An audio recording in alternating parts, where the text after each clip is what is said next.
Will Donald Trump really be the next president of the United States? And how do you effectively deal with an enemy like ISIS? These are two of the great questions of our time, but I have another one for you. What sounds better, the Mercedes AMG GTS or this Jaguar F-Type R Coupe?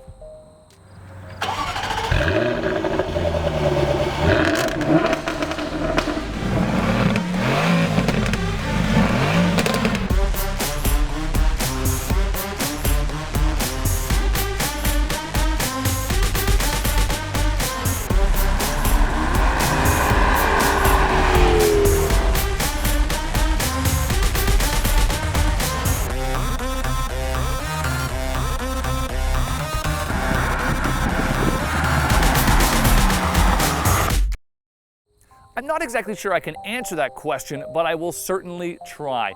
Or at least I'll try and tell you which car is the better buy. Now, if this competition were based on looks alone, I'd have to go with the Jag.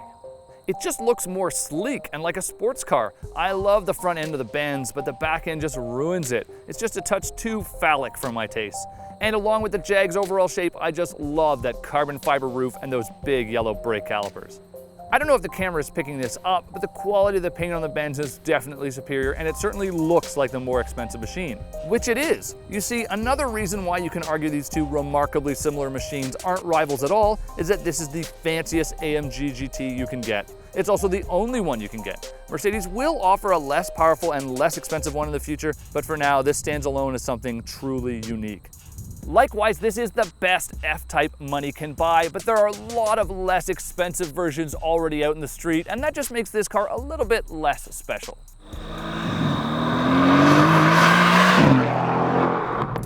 As I mentioned before, these two cars are not exactly rivals. Sure, they're both monstrously powerful super coupes that cost six figures, except a closer look at the numbers and it's obvious you could buy the Jag and a Mercedes CLA for the price of the AMG GT. The Jag has a bigger engine and makes more power, but the Benz is quicker to 60 miles an hour. And if we take this race to the Autobahn, well, it's no surprise that the German's gonna win when it comes to top speed as well. I'm an interior snob, and it's obvious that the $30,000 price difference between the two cars was all spent right in here. In a vacuum, the Jag seems great, but compared to the Benz and the switchgear seems cheap, the leather doesn't feel as smooth, and it all just seems a little bit more ordinary. Sure, that Alcantara inside the Jaguar is nice, but I mean, look at this place, this stunning red leather, this absolutely beautiful aluminum trim, and oh my God, this carbon fiber looks so good. One really surprising feature of these two cars that I have to point out are the seat controls. Now, if you look on the Jag, they copy what Mercedes has always done. They've got a little diagram of a car seat and they've put it up on the door, just like every other Mercedes. But to show just how unique the AMG GTS is, well, Mercedes doesn't put it there. They've actually put it down on the seat where it probably should be. Unfortunately, however, it's kind of hard to get at. On the road, the Benz just feels more exotic. It feels like you're driving in something similar to a Lamborghini or a Ferrari. In the Mercedes, it feels like you sit way lower. While that seems like a big plus, the downside is that I don't really find it as easy to get into or see out of, and I just don't sort of have a great feel for my surroundings in this car. I generally just had a hard time getting a comfortable seating position in this car, especially one where I could actually see all of the gauges properly without the steering wheel blocking out part of them. It just feels like the tilt and telescopic motions just aren't enough in either direction. There are a lot of little touches that remind you that this isn't a normal car, although there is a fine line between original and awkward. Some of the strange cues in this car include the gear selector, which is kind of way back here, and a little awkward to use. And I also have to point out that it took me a few seconds when I first sat in here to figure out that this right here is the button to turn the damn thing on.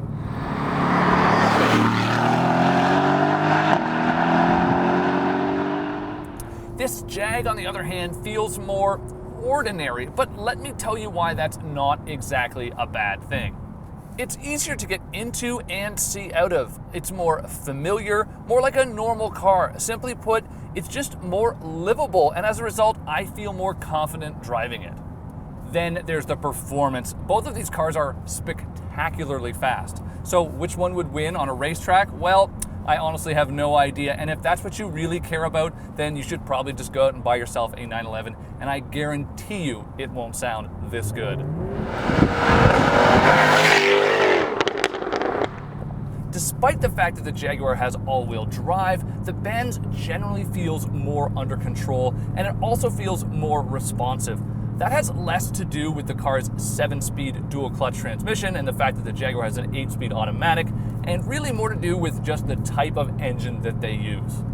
The torque comes on 750 RPM earlier, and while it may be surprising considering that's not a lot, it actually makes a difference in how responsive the car feels. The Jag feels more agile. It does, however, feel a little bit more like it's going to bite you. And acceleration in both cars is absolutely ludicrous.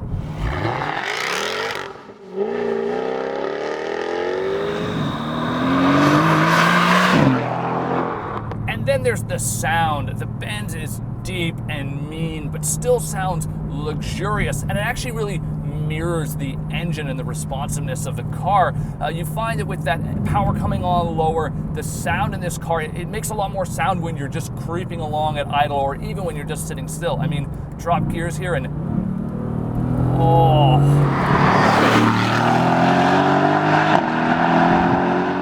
There's nothing refined about the sound of the F-Type's engine. It doesn't give a shit about your garden parties or custom monogrammed dress shirts. This car is an absolute hooligan. The way it pops and bangs, I mean, it'll make Harley Davidson owners jealous.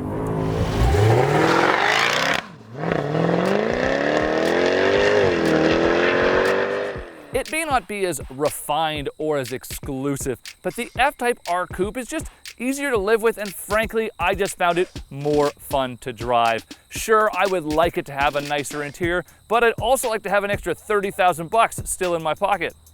But I still don't know which car sounds better, the low and rumbling Mercedes AMG GTS or that rude and raspy F-Type.